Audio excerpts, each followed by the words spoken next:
Il est notre ami fervent, notre référent. Son téléphone clignote souvent, fourmi de 212 sonnants. Partout dans le monde, un Français l'attend. Trêve de rime. C'est aujourd'hui au Maroc qu'il s'arrive. Nous l'aimons, nous le gardons, monsieur le député de Vaucluse, secrétaire national en charge des Français de l'étranger, notre ami Thierry Mariani.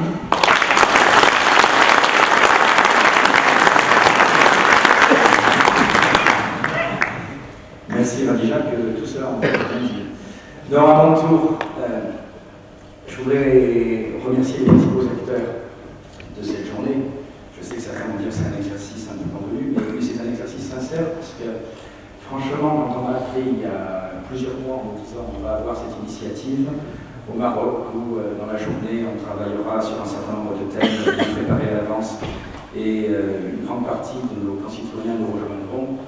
Je pense que c'était un peu un défi, c'est une première. Et en tout cas, je pense qu'elle est en passe d'être réussie. Alors, Jean-Luc, tu viens de prendre la parole, tu as évoqué les travaux extrêmement riches et divers qui seront présentés de la délégation BMP du Maroc, qui a pris une part déterminante dans l'organisation de cette journée, qui s'est dévouée sans compter. Et j'y associe bien sûr toute l'équipe des délégués régionaux de l'UMP au Maroc, ainsi que tous ceux qui ont collaboré à cette journée. Voilà, je voulais saluer aussi Éric Besson qui nous rejoindra tout à l'heure, les parlementaires, les amis sénateurs, Christiane Kamerman et Louis Duvernois, qui font un travail tous les deux considérable, trop souvent méconnu de nos concitoyens de métropole, et qui en tout cas font que depuis des années, ils ont été dans le Parlement les seuls parlementaires à faire écouter cette petite voix que vous représentez, une petite voix qui devrait petit à petit être, je le répète, de mieux en mieux entendue. Et puis, c'est le forum de la 9e circonscription. Alors certains vont dire qu'est-ce que c'est que la 9e circonscription, je reviendrai tout à l'heure. Vous aurez 11 députés à élire au niveau des Français établis hors de France et qui résident à l'étranger. Les hasards de la numérotation vous en attribuez les 9. Mais donc dans cette circonscription, je voudrais saluer bien sûr les délégués du Maroc qui sont présents, mais aussi d'Algérie, de Tunisie, de Côte d'Ivoire, de République démocratique du Congo, qui vient en voisin. Qui prendront à vos côtés une part déterminante dans les combats que nous aurons à partir de 2012. Et enfin, je n'oublierai pas les élus des Français de l'étranger, puisque j'ai vu dans la salle nos amis Gilles Dajassi et Thierry Plantin. Guy Savry, Guy Savry va le rejoindre, il était là hier, mais il nous a déjà rejoint. Voilà. Et je les remercie pour le travail qu'ils font au service de nos concitoyens du Maroc, parce qu'ils font partie des élus de l'AFE qui sont particulièrement présents. Alors, j'ai en charge la responsabilité, bien qu'étant député du Vaucluse, c'est un paradoxe, député du Vaucluse depuis 1993, j'ai en charge depuis plusieurs années la responsabilité des Français de l'étranger dans notre mouvement politique. Et ouvrir officiellement cette première université d'automne de Casablanca est un honneur, un plaisir, et puis d'une certaine manière aussi un défi. Un honneur, car la délégation de l'UMP du Maroc est aujourd'hui la plus importante du monde. Ce n'est pas une phrase qu'on dit à chaque réunion, c'est la réalité. Puisque, en moins de 1 an, vous êtes passé successivement devant la Grande-Bretagne, devant les États-Unis, et devant le Liban, Christiane, excuse-moi, mais aujourd'hui, cette section est effectivement pour l'ensemble des militants de l'UMP établi hors de France, certainement un exemple à suivre, parce que tout le travail de fond que vous avez accompli depuis une année, eh bien, il est progressivement en train de porter ses fruits. Et alors j'allais dire aussi quel honneur, parce que c'est la première fois où j'ai une réunion des Français établis hors de France, où il y a une mini-manifestation de 4 ou 5 responsables socialistes à l'entrée. On nous a apporté la consécration, franchement. S'il y avait une preuve que ça marche, il suffit de regarder nos adversaires pour la trouver. Voilà le plaisir aussi de nous retrouver dans un pays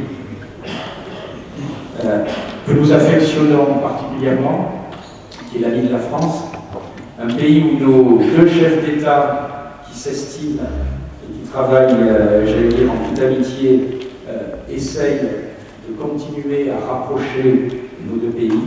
Et puis enfin un défi, car le thème retenu pour ces universités d'été, d'automne, plutôt, Français de l'étranger, une richesse pour la nation, revêt à l'heure actuelle une importance politique, économique et sociale qui ne peut laisser indifférents les décideurs publics et qui appelle effectivement des réponses un peu inédites et innovantes. Je m'explique. La France doit désormais effectivement prendre en compte la réalité que vous représentez, non seulement en termes économiques, mais encore en termes de communication et d'influence politique. En termes économiques, le poids des communautés françaises établies hors de France est aujourd'hui considérable. Il n'a d'ailleurs jamais été aussi considérable au plan économique. Je sais qu'on reviendra abondamment sur cet aspect au cours de la journée, mais il me paraît nécessaire, tout particulièrement dans une période où le potentiel de croissance en France et en Europe apparaît diminué par la crise, de mettre en lumière le dynamisme et la créativité, tout simplement l'apport économique qui est le vôtre. Je partage pleinement votre sentiment concernant la nécessité de mieux comprendre, de mieux écouter cette communauté, ce qui suppose en premier lieu de mieux mesurer son apport. Et Jean-Luc en parlait dans son introduction. Quelle caricature de cette communauté est entretenue par le Parti socialiste?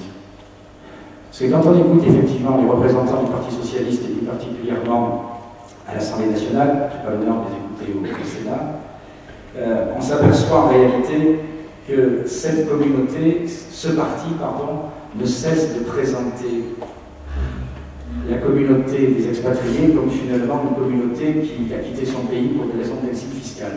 Et tu as rappelé à juste titre la dernière invention du Parti socialiste en oubliant peut-être qui en était l'initiateur, ce que beaucoup de nos amis ont oublié, la proposition du président de la commission des finances, M. Cahuzac, qui n'a rien trouvé de mieux pour s'intéresser à la communauté française établie à l'étranger que de proposer un impôt spécial. D'ailleurs, on ne sait pas tellement comment il serait levé, sur quelle base il pourrait être perçu, mais tout le monde oublie qu'en réalité, cette proposition, je le répète, elle n'est pas nouvelle. Certain Dominique Strauss-Kahn avait été, juste avant les présidentielles, mandaté par une certaine Ségolène Royal pour faire un certain nombre de propositions dans la fiscalité. Et dans ces 15 ou 20 propositions qu'il avait fait à l'époque, l'une des propositions qui figurait en bonne place était déjà de soumettre les Français établis hors de France à un impôt spécial qui serait déterminé, on ne sait comment, mais attention, j'insiste là-dessus, le poids économique des Français et de l'étranger, oui, nous avons besoin de le mettre en évidence, oui, nous avons besoin de le rappeler en permanence dans nos assemblées, et peut-être de mieux lutter contre cette caricature qui est faite par le Parti socialiste. Deuxième aspect, en dehors de l'aspect économique, la communication et le rayonnement de la France. À l'heure de la communication instantanée, des réseaux sociaux et de l'information omniprésente, vous êtes tous, en tant que Français et d'étrangers, en première ligne pour bâtir l'image de la France et assurer le rayonnement de notre pays. C'est en s'appuyant sur cette expérience, vos réseaux et votre connaissance des pays où vous êtes installés que nos gouvernements pourront, à l'avenir, repenser la politique étrangère de la France et, il faut bien même se l'avouer, compenser par une meilleure utilisation de vos compétences la baisse des moyens alloués à notre diplomatie. Quand on a la chance d'avoir plus de 2 millions d'ambassadeurs bénévoles de la France à l'étranger, quel que soit le pays, on les respecte, on travaille ensemble et on ne cherche pas en permanence à les stigmatiser. Et puis enfin, l'aspect politique. La conséquence de ces évolutions, c'est bien évidemment le poids politique qui est désormais reconnu aux Français de l'étranger. Nous l'avons déjà évoqué hier. Cette reconnaissance était plus indispensable que les Français de l'étranger, était encore plus indispensable pour les Français de l'étranger qui désormais représentent, c'est le chiffre officiel au 1er janvier 2010, 1 15 000 électeurs inscrits sur la liste électorale. 1 15 000 électeurs. Et il n'est pas anodin qu'aux prochaines législatives, il y ait l'arrivée de 11 députés des Français de l'étranger qui seront élus par vous-même. Ces nouveaux parlementaires viendront épauler dans le travail remarquable qu'ils accomplissent déjà les sénateurs et les élus de l'Assemblée des Français de l'étranger. Cette évolution engagée, je pense, est déterminante et vous donnera, en plus de vos représentants, un nouvel écho pour justement mieux vous faire comprendre, mieux vous faire entendre. Et puis, 1 15 000 électeurs, chacun se souvient que Valéry Giscard d'Estaing a gagné les présidentielles à moins de 400 000 voix. Voilà.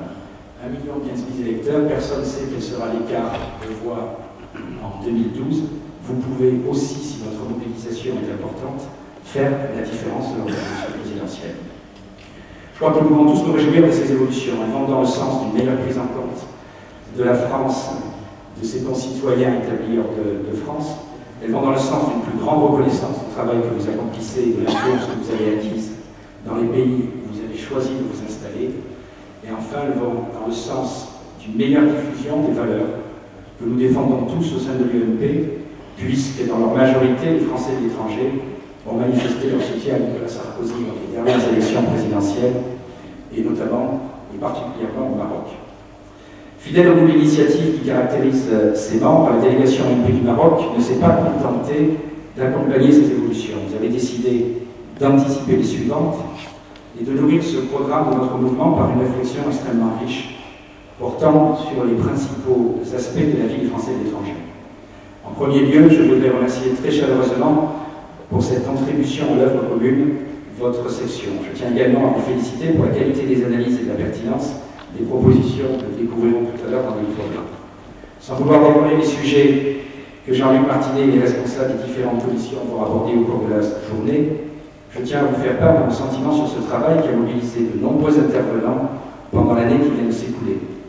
Ce livre blanc condense une réflexion très pragmatique qui doit beaucoup à la logique entrepreneuriale qui anime un grand nombre d'entre vous.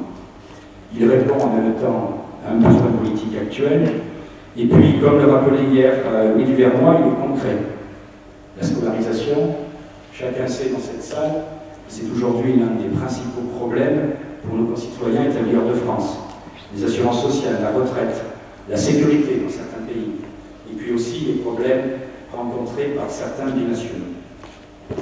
Une réflexion pragmatique et ambitieuse parce que l'organisation des commissions et les sujets abordés dans notre livre blanc manifeste la volonté de traiter des problèmes concrets rencontrés par les Français. Cependant, vous ne vous êtes pas limité aux questions qui touchent directement les membres de la délégation dans leur vie quotidienne. Vous avez voulu aborder des sujets qui concernent les Français dans leur ensemble, en leur apportant une solution basée sur vos expériences respectives. J'en prendrai que 3 exemples. La création d'emplois, par le biais de ce que vous proposez avec des VIE seniors, permettant à un actif de plus de 50 ans d'acquérir des compétences nouvelles dans une entreprise française à l'étranger. Une proposition sur l'image et le rayonnement de la France, en suggérant de fixer à notre politique internationale de nouveaux objectifs en termes d'influence sur les opinions publiques étrangères. Des idées sur le développement de la présence économique française, en proposant des dispositifs nouveaux, peut-être un peu difficiles à réaliser en période de crise économique et financière, pour soutenir l'entrepreneuriat.